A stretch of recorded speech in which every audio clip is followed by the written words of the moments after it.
The RHL playoffs are back and have finally returned to a 1v8 system after 2 years and 10 straight seasons of various formats.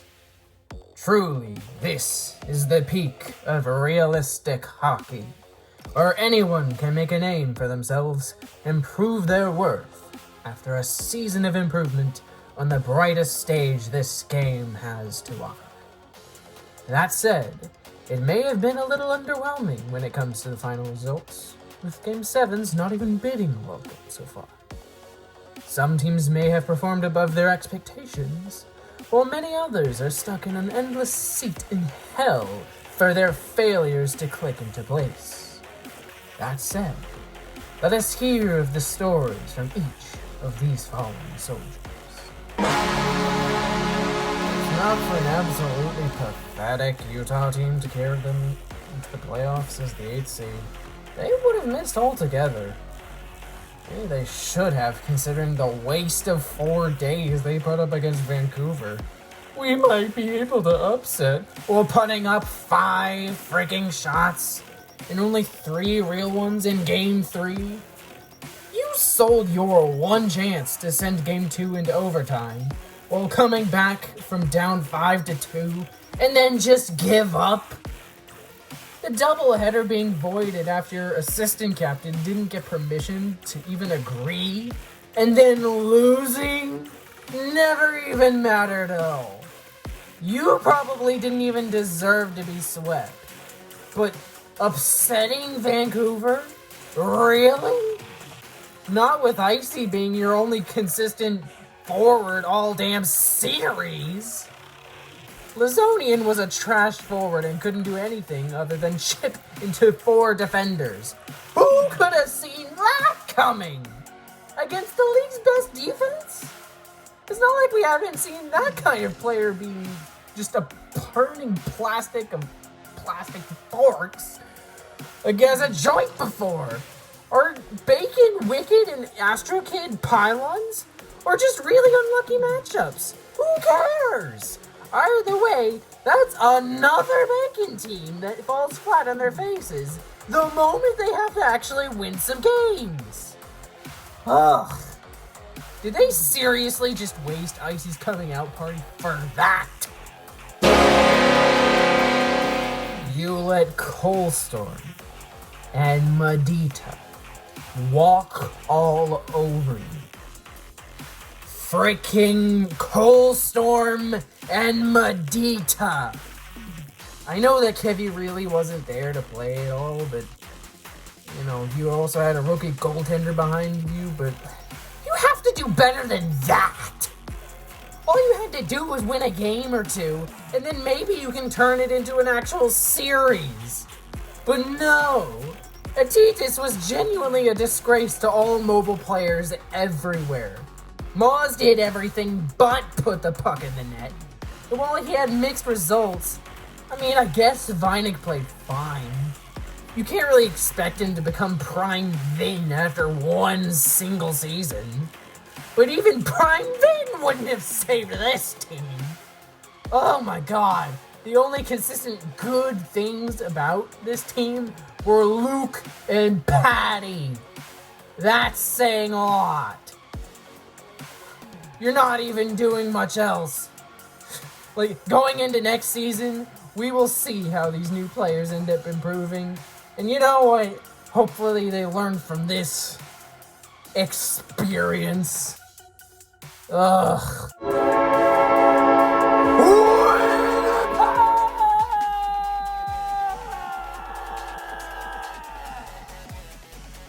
Get ready to be diced open in 4 games by an actually good team. Having our 100-point captain go on vacation the moment the playoffs start won't hurt us at all. Eating this compensation doesn't even matter. We can't even bother to protect Ludo Sloth from every high danger chance imaginable. Our asses have been built so hard it looks like our color scheme. Extreme plays a minute of good hockey the entire series and thinks he's good enough to trash talk the entire team that just swept him.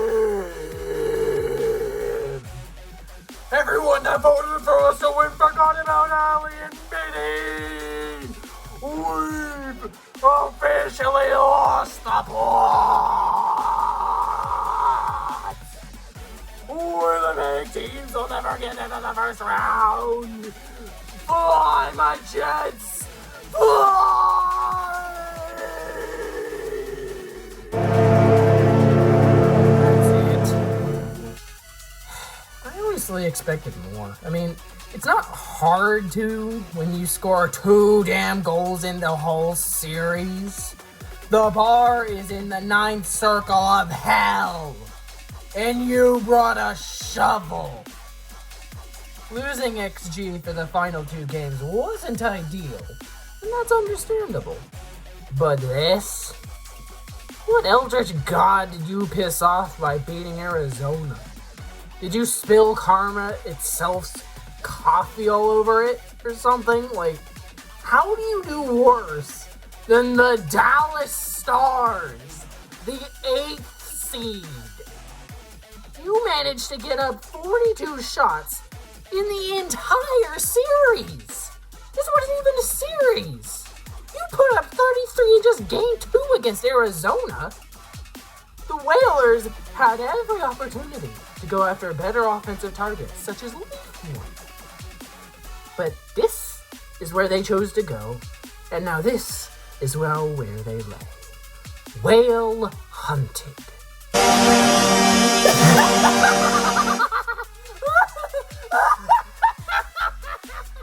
Oh my god!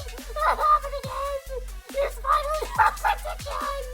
A thin team that relies on nothing but chip merchants as their entire offense! Finn crashing out on his team never gets old! Even when you watch Yashin turn it over every single way he's on the ice for it. How do you lose to a Vinny team without Vinny?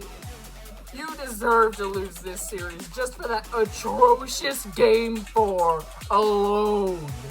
You let Allie walk you down and give you swirlies for 5 games straight, and your best answer is just to hope Leon carries you with lagged auto-aim shots?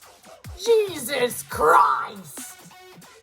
Montreal were frauds, but they should have at least gone to 7 after seeing that kind of performance from you. What was you thinking? Oh my god! Psalm 119, 114 through 115. Stay away from me, you evil rangers, so that I may observe the commandments of my Goldie Parker. Support me as you promised, so that I may keep living. Do not let my hope turn into disappointment.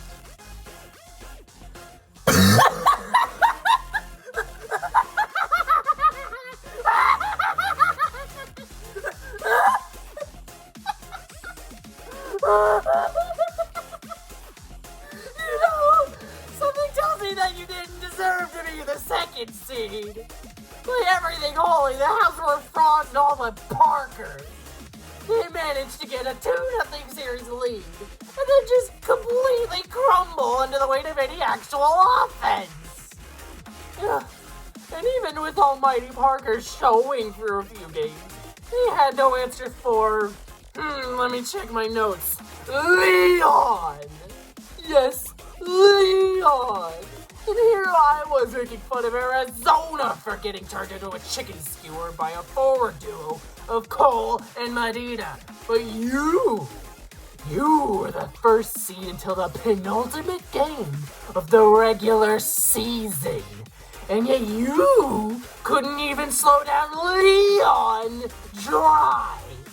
One of the worst mobile forwards this season, and someone who hadn't even won a playoff game yet. Johnny turned into a pumpkin by game 2. Tat scored only when it didn't matter, and even the owner of the game, Versalti, couldn't carry them for the few games he was able to play. You lost your locker room, couldn't find a trade for Parker before the season ended, lost the series in joke fashion, and still have the audacity to blame everyone else for your pathetic performance when the lights are brightest? What? You think I'm joking? even if Johnny hadn't done one of the stupidest decisions of all time and forfeited Game 4, there was no way you were getting out of this. The next 2 games prove that. Get Vind. Seeing all of this, I can say so far that these playoffs have been pretty boring results-wise. I mean, there has been competitive games, even in series that don't end up being so. But here we stand, and the 2 final super teams await at the precipice. Who meet and will end up holding the RHL Cup? They swept both teams they played en route to a finals berth, and in convincing fashion. Here's the problem. They will not have their star forward Poop for the entirety of this series. However, they will have their suffocating defense to rely on, with Midnight, Alastair, and Bing to do their best work and hold off of Ali and Vidi. Derek and Cause will also lock down this series to the best of their ability, with their 3 shutouts these playoffs combined. We aren't a super team. The last team to go 8-0 in the playoffs were the Season 6 Chicago Blackhawks. And nobody says that they weren't a super team. As long as Anwu doesn't ruin his team's confidence and momentum, they should have a solid chance in these finals. Then again, it's Anwu. Of course he will. And in their way to an RHL Cup stands Vidi, Ali, Maddie, the trio of doom.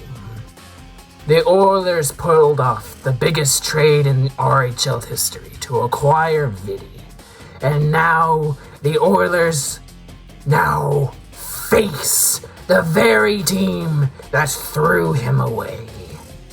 The ultimate revenge match with the 2 strongest teams left standing, with the biggest trade in RHL history as its backdrop. There will be blood, there will be fire, there may yet be a Game 7. In the shadow of kings, falling leaves, blazing flyers, and storms of lightning, Edmonton will rise. The most infamous trio of recent memory will once again stand on the precipice to battle the team that created them. With all that being said, I'm picking Vancouver in 7. It'll be a close series, but I do think that the depth for Vancouver has a better chance to expose Sandrex in net for the Oilers. However, who can say when the greatest RHL player will be on the other end?